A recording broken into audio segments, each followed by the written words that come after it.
Terakhirnya di usianya yang masih belia, 14 tahun. Keluarga tak menyangka harus menerima kedatangan Bintang yang menimba ilmu di sebuah pondok pesantren di Kediri, Jawa Timur dalam keadaan tak bernyawa. Jasad korban pun penuh dengan luka. Keluarga menaruh curiga dan tidak semudah itu percaya bahwa korban disebut tewas karena jatuh di kamar mandi. Kebenaran perlahan terkuak. Ternyata Bintang dianiaya oleh 4 seniornya sendiri yang sama-sama santri.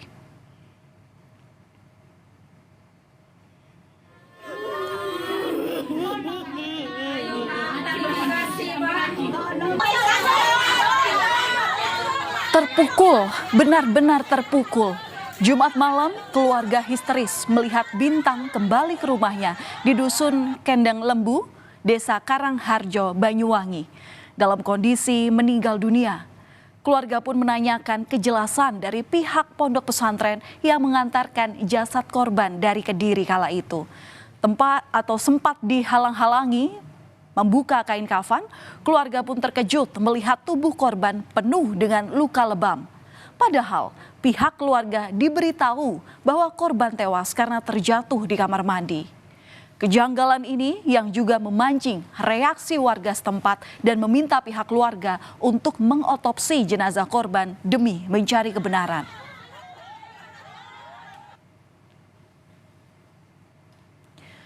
Saat mondok di Kediri, Bintang kerap kali meminta pulang ke Banyuwangi tanpa alasan yang jelas. Sebelum meninggal dunia, Bintang menyampaikan keinginannya kepada orang tua melalui pesan singkat. "Aku takut, cepat sini, aku takut mah. Mah, tolong, sini cepat jemput." Jerit Bintang mencari pertolongan ke orang tuanya sendiri. Meski demikian, Bintang tidak pernah menjelaskan secara rinci masalah yang dialaminya hingga korban pulang tanpa nyawa. Ibu korban pun sempat menyemangati korban dan meminta korban bersabar hingga Ramadan datang. Kalau Bintangnya pendiam dia mas, pendiam. Ya kalau dia nggak diajak ngomong ya nggak bakal ngomong. Dia meskipun teman-temannya nakal dia juga diem gitu, nggak pernah. Tapi kalau dia misal bully sama teman-temannya juga dia nggak pernah bilang sama saya gitu. Terus paling kadang cuma cerita kembali gitu, aku diginiin sama ini gitu, tapi ya dia nggak melawan. Selama ibunya bekerja di Bali, korban menimba ilmu di Pondok Pesantren Al-Hanifiyah di Mojo, Kediri. Pihak pondok pesantren menjelaskan pihaknya menerima laporan korban meninggal akibat terpeleset di kamar mandi dari kakak sepupu korban. Nah, kemudian saya spontanitas, loh sakit apa? Tanya tadi yang di depan kalau sampaikan tadi, sakit apa kok ke rumah sakit? Katanya terpeleset kan.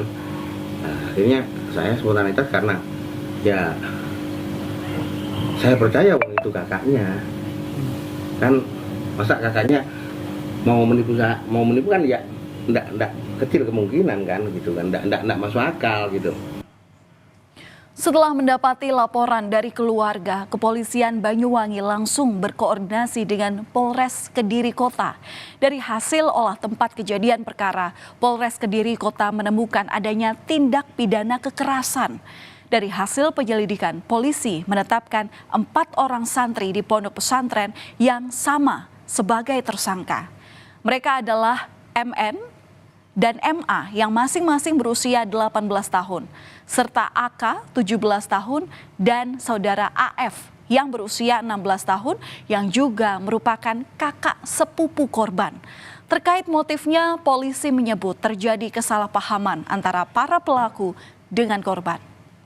Dan kemarin hari Minggu malam 25 Februari 2024 kami telah mengamankan 4 orang dan kita juga tetapkan sebagai tersangka dan kita laksanakan penahanan untuk proses penyidikan lebih lanjut. Untuk motifnya apa Dan? Motif sementara masih diduga karena ada kesalahpahaman di antara anak-anak pelajar. Keluarga korban menyerahkan sepenuhnya kasus ini kepada polisi. Suyanti yang merupakan ibu korban menuntut agar pelaku dihukum seadil-adilnya. 4 hari berlalu sejak Bintang dimakamkan, Suyanti menyayangkan tidak ada permintaan maaf dari pondok pesantren kepada pihak keluarga. Pun tak ada ungkapan bela sungkawa dari pihak pondok pesantren, kata Suyanti. Intinya untuk tersangka saya sudah pasrahkan ke pihak hukum seadil-adilnya, dan yang disayangkan sekarang saya kenapa sampai detik ini dengan kepulangan anak saya, kepergian anak saya itu pihak pondok pesantren sampai saya ini tidak ada kata inisiatif atau berbela-sungkawa ataupun kata maaf kepada pihak keluarga yang sedang berduka saat ini. Itu saja. Proses hukum terus bergulir di kepolisian. Sementara itu, Kementerian Agama juga menginvestigasi keberadaan pondok pesantren tempat Bintang mondok. Menurut Kanwil Kementerian Agama Jawa Timur, pondok pesantren Al-Hanifiyah di Desa Kranding, Kecamatan Mojo Kediri belum berizin. Pondok pesantren tersebut berdiri sejak tahun 2014 dan memiliki 93 santri.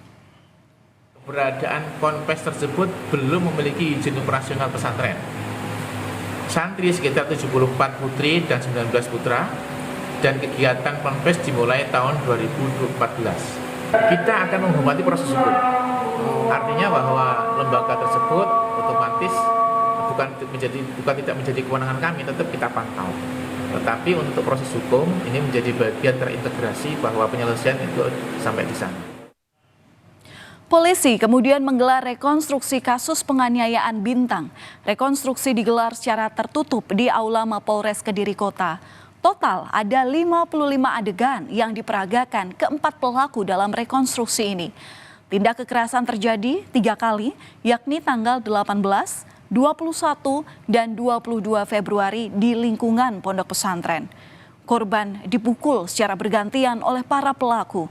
Korban akhirnya dinyatakan meninggal dunia pada Jumat pagi. Secara terpisah, kuasa hukum tersangka menjelaskan soal kesalahpahaman antara pelaku dan korban. Dari keempat tersangka ini sama-sama semuanya punya peran dalam hal penganiayaan ataupun pengeroyokan sehingga menyebabkan kematian korban. Ada pakai alat atau tangan kosong? Sementara menggunakan tangan kosong, jadi benda tumpul yang sesuai dengan keterangan dokter menerima sehingga terjadinya luka di tubuh korban. Kesalahpahaman, artinya memang di pondok itu kan kadang-kadang mengingatkan, saling mengingatkan agar melakukan sebuah kewajiban-kewajiban yang menjadi aturan main pondok. Nah, kemudian karena ketika diingatkan kok kemudian korban sampai dipukul misalnya, tapi tidak ada rasa sakit atau katakan berontak dan lain sebagainya. Ini yang kemudian dianggap kayak disadarkan bagaimana cara menyadarkan itu. Saudara, proses penyidikan terus bergulir. Sejauh ini polisi telah meminta keterangan dari 9 orang saksi. Perlu diingat, penting bagi semua pihak untuk menciptakan rasa aman bagi anak dimanapun mereka berada.